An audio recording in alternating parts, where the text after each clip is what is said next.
The 5 words at the window? The blue lights come up behind you, your stomach drops, you pull over, you wind the window down, and before you've even caught your breath, the officer leans in and asks you 5 words. Do you know why I stopped you? And it sounds like nothing. It sounds almost friendly, like small talk, like a formality you just get through. But I'm telling you, as a criminal defense solicitor, that this is the most dangerous question in the stop, the single most dangerous question in the entire stop. And almost every driver walks straight into it, because whatever you say in answer to those 5 words can be written down, remembered, and used against you. In the next few seconds, most people either confess to something or they guess and hand the officer a problem he didn't even have. And today, I'm going to show you exactly why they ask it. The 2 ways good, honest drivers incriminate themselves without realizing, and the 1 calm sentence that gives the officer absolutely nothing and puts the whole thing right back onto him. Stay with me because this is the sentence you want in your mouth before those lights ever come up. I'm Oliver Bennett. I'm a criminal defense solicitor here in England and Wales. And for 15 years, I've sat across from people who were convicted or nearly convicted on the strength of something they said in the first 10 seconds of a traffic stop before they'd had a moment to think to a question that was designed to catch them. So let me make sure that's never you. So let's start with what that question actually is, because once you see it clearly, you can never unsee it. Do you know why I stopped you? Is not a request for information. The officer very often already knows exactly why he stopped you. Or, and this is the part that'll surprise you, sometimes he doesn't have a solid reason at all, and he's hoping you'll hand him one. Either way, the question does one job and one job only. It invites you to talk.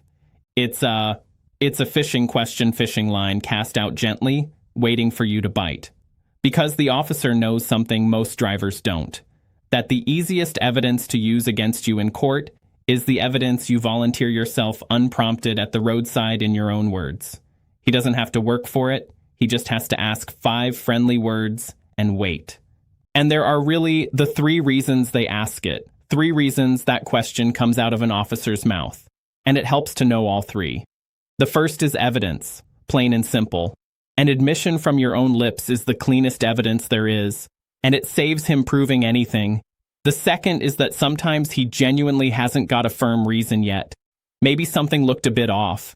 Maybe it was a hunch. Maybe he's fishing across a whole line of cars and he's hoping you'll fill in the blank for him and hand him the justification he was missing. And the third is softening you up. A driver who's already admitted one thing is a driver who keeps talking, who agrees to a look in the car, who answers the next question, and the next. That first admission is the crack in the door. Now, I want to be clear. I'm not telling you this because I think every officer is out to get you. Most are doing a difficult job as fairly as they can. I'm telling you because the law gives you this protection on purpose. And a right you don't know about is a right you don't have. Understanding the question isn't about being difficult. It's about not accidentally convicting yourself before you've even turned the engine off. And here's how honest people take the bait. Because there are 2 classic ways, and I've seen both ruin a driver's day. The first is the mistake one, the confession. The nerves kick in. You want to be polite? You want this to be over? So you blurt out the truth. Yeah. Sorry. I think I might have been going a bit fast back there. And there it is. In one anxious, well-meaning sentence, you have just admitted the offense. You've done the officer's entire job for him. He didn't have to prove your speed. He didn't have to show you a reading. You told him. That admission goes straight into his notebook, and it can be read out in a courtroom weeks later in your own words against you. The second way is mistake 2. The guess subtler, and it catches even careful people. It's the guess.